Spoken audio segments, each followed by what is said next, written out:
এটা আমাদের হেভি রডের কাজ হচ্ছে।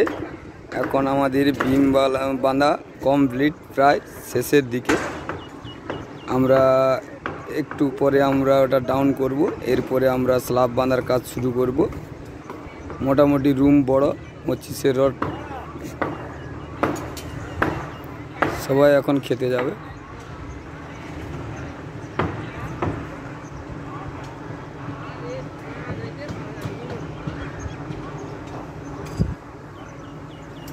প্রায় 5000 স্কোয়ার ফুটের মতো হবে।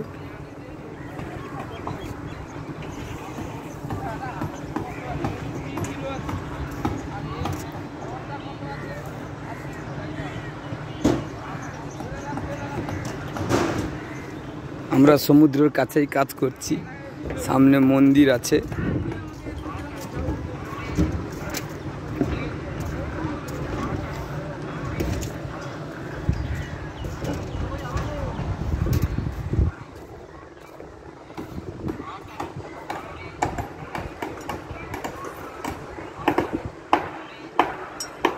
ওই যে দূরে দেখা যাচ্ছে আমাদের এখানে বড় মন্দির।